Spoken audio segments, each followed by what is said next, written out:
Assalamu alaikum. Hola. Hi. مرحبا.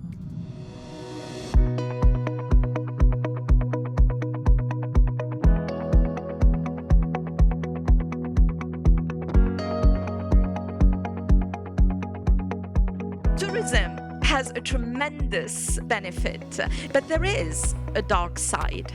The very industry that brings so much joy to us can expose children to exploitation and harm. We believe in the power of tourism for being a force for good, collectively taking action to support the most vulnerable. Because ending violence against children in all its form is really an urgent matter.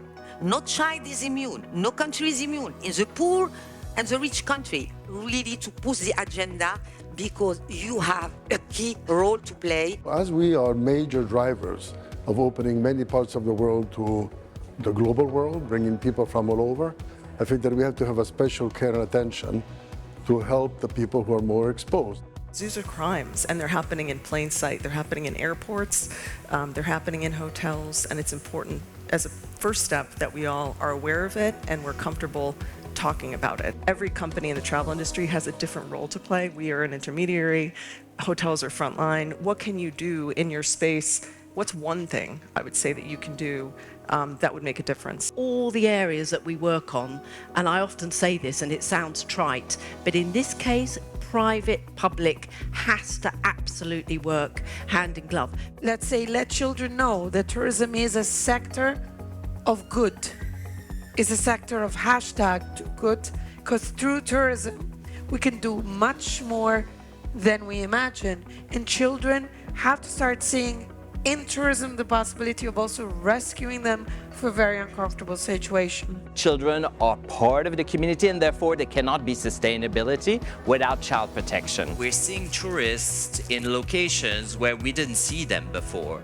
The infrastructures are not there, the mechanisms aren't there, but that means a lot more exposures. The majority of travelers who abuse children when they travel had not necessarily in the intention to do so when they left home.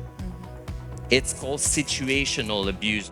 The purpose that your company has. Our purpose is very much rooted in care. We care for people so they could be their best, and people is anyone that we come in contact with. And with that, we have very, very strong values. And this is respect, this is integrity, this is also empathy. You become a good citizen, a good business practice, if you embrace the community, identify the issues, and then tackle them according to what your philosophy is. We can't just think that AI and technology is a silver bullet. It is a tool again, but it can never replace human intelligence. We need to move to a situation where games are being designed with those outcomes in mind. You design with the mindset of, I want my game to be a pro-social, thriving space. And that means having safety mechanisms from inception, not later on. We shouldn't just talk about this, we need to do things. In the words of the tagline for this think tank, the time to act is now. Stop exploiting children.